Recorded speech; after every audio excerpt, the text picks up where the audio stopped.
Conectas Podcast. A Nicolás Maduro no le importó haber perdido las elecciones frente a Edmundo González, ni el rechazo internacional, ni la total ausencia de líderes globales. Igual se posesionó por otros 6 años en un acto tenso y deslucido, realizado en un salón secundario del Congreso 2 horas antes de lo anunciado. Desde el día anterior, el 9 de enero, el despliegue armado asustó a la gente, que no salió en forma tan numerosa a las protestas convocadas por María Corina Machado. La detención momentánea de esta dirigente aumentó la incertidumbre sobre hasta dónde puede llegar la represión que vive Venezuela. Esta semana, en Tenemos que hablar, Maduro elige la estrategia del terror.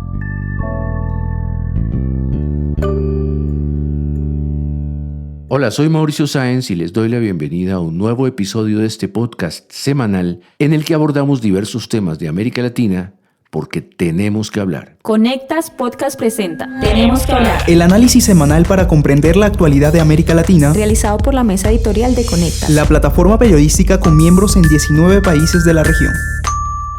Lo juro por la historia, lo juro por mi vida, y así cumpliré y cumpliremos, lo juro. De ese modo, a gritos, Maduro consumaba el viernes en la Asamblea Nacional el fraude que comenzó en las elecciones del 28 de julio de 2024. Desde ese mismo día, el gobierno desató una escalada represiva como no se había visto en los 26 años de régimen chavista. Hoy está claro que Maduro hará lo que sea para permanecer en el poder y eso significa más violencia. Sobre este tema vamos a conversar con Sugelis Tejero, editora de Conectas. Bienvenida, Sugelis. Hola, gracias Mauricio. Aquí estoy viendo con mucha preocupación cómo empeoran las cosas en mi país.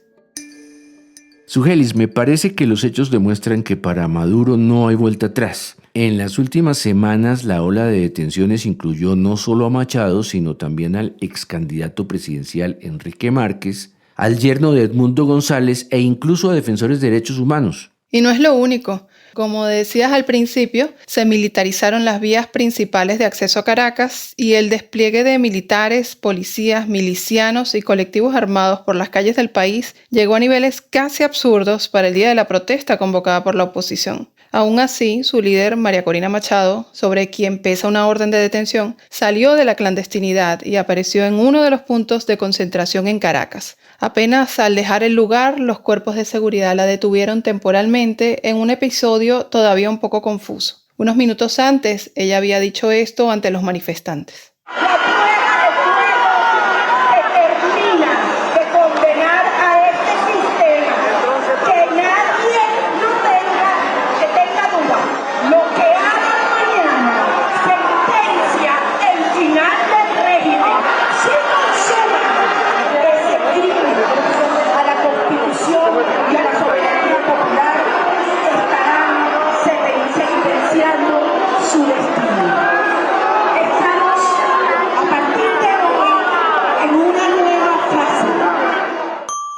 Unas palabras muy valientes porque un par de días antes Maduro juramentó desde una tarima en el Palacio de Miraflores a los que llamó cuerpos combatientes, es decir, civiles armados. Así es, Mauricio. Escucha parte de este acto en el que, por cierto, el gobernante tenía a sus espaldas a la plana mayor de las Fuerzas Armadas y en el que los asistentes, los supuestos combatientes, se mostraban armados con fusiles.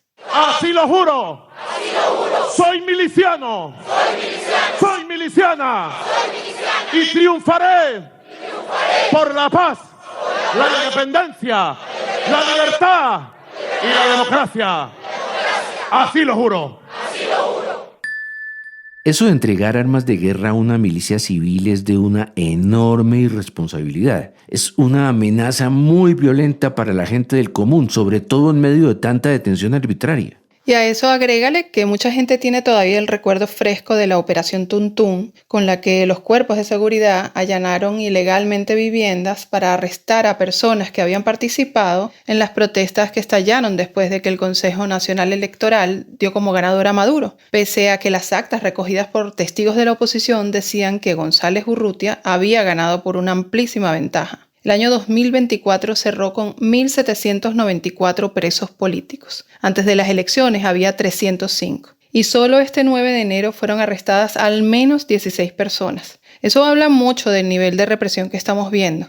Y te cuento como anécdota además que el temor ya es palpable. Para este episodio intenté contactar a varios analistas y algunos prefirieron no participar para evitar posibles repercusiones por sus opiniones. Y para rematar, Maduro puso al mando de las fuerzas represivas a un radical como Diosdado Cabello. Cabello amenazó a González Urrutia con detenerlo y como si fuera un delincuente, la policía judicial le puso una recompensa de $100,000. Y eso no es lo más grave, Mauricio. El gobierno ya ha dado los pasos para blindar legalmente la represión. El Parlamento, que está controlado por el chavismo, como todos los poderes públicos, aprobó después de las elecciones 2 leyes justamente diseñadas para castigar la disidencia y reprimir. La Ley Simón Bolívar y la Ley Anti-ONGs. La primera, la Simón Bolívar, incluye penas de prisión de 30 años e inhabilitaciones de 60 años para optar a cargos políticos a quienes promuevan, invoquen, respalden o participen en la imposición de sanciones internacionales contra Maduro y su círculo de poder. A los acusados se les puede juzgar en ausencia e incluso confiscar sus bienes. En un punto del debate en el Congreso, la diputada chavista Iris Varela llegó a proponer la anulación de la nacionalidad a los exiliados que apoyan las sanciones, aunque esto al final no se incluyó.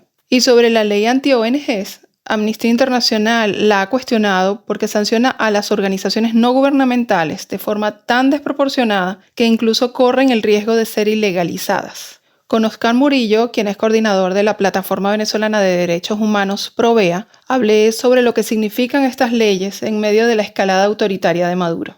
Y esta ley aprobada, bueno, es lo que nos dice claramente que hay un viraje, hay un proceso acelerado del modelo autoritario que tiene como referencia a Nicaragua. En Nicaragua, bueno, se aprobó una ley contra la ONG. La gente piensa que eso fue de un día para otro. No es descabellado pensar, además con elementos sobre la mesa, que el gobierno de Maduro, para preservar el poder, está acelerando un proceso de represión y de modelo político que tiene como referencia al cierre del espacio cívico absoluto que ya ocurrió en Nicaragua. Entonces, según lo que dice el experto, es esperable que Maduro decida tomar un camino represivo todavía más severo. Exacto. Todo indica que lo que hemos visto en los últimos meses tiene el objetivo de construir un modelo que castigue con más fuerza cualquier disidencia política. Y la detención de Machado, así haya sido momentánea, es una señal muy fuerte en ese sentido. Ese justamente es el esquema que tiene Daniel Ortega en Nicaragua. Para conocer un poco sobre ese proceso, conversé con Javier Meléndez, que es experto nicaragüense en seguridad y defensa. Me habló de 3 periodos específicos. Uno, de 2007 a 2013, cuando Ortega controló los poderes judicial y electoral y reformó la Constitución para garantizar su estadía en el poder. Otro, de 2014 a 2017, cuando los cuerpos de seguridad y grupos paramilitares de choque empezaron a usar fuerza letal contra los manifestantes, y también en esos años se aprobaron leyes para censurar y reprimir, lo que cerró por completo el espacio cívico. Y una última etapa que arrancó en 2019 con los encarcelamientos masivos, exilios forzados y hasta el despojo de la nacionalidad a los nicaragüenses contrarios a Ortega. Escucha Meléndez. Y llegamos a un punto en el 2024 donde estamos todos afuera, unos por exilio político, otros porque teníamos que estar afuera, otros porque en realidad no hay opción mínima de un ejercicio político de oposición contra el régimen estando dentro de Nicaragua. Y entonces estamos viendo y viviendo lo que fue un proceso progresivo y lento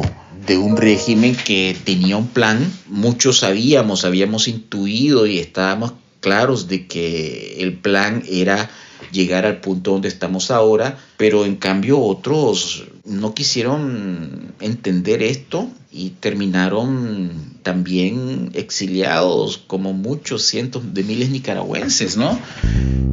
Ese sin duda parece ser el modelo que Maduro desplegará en Venezuela, apoyado además en los centenares de cubanos que le ayudan a mantenerse en el poder. En todo caso, este asunto está en pleno desarrollo y vamos a tener que esperar a ver cómo se desarrollan los acontecimientos. Muchas gracias, Sugelis, por participar en este episodio. A ti, Mauricio. Y a quienes nos siguieron, los esperamos en la próxima edición de este podcast semanal de Conectas, porque tenemos que hablar.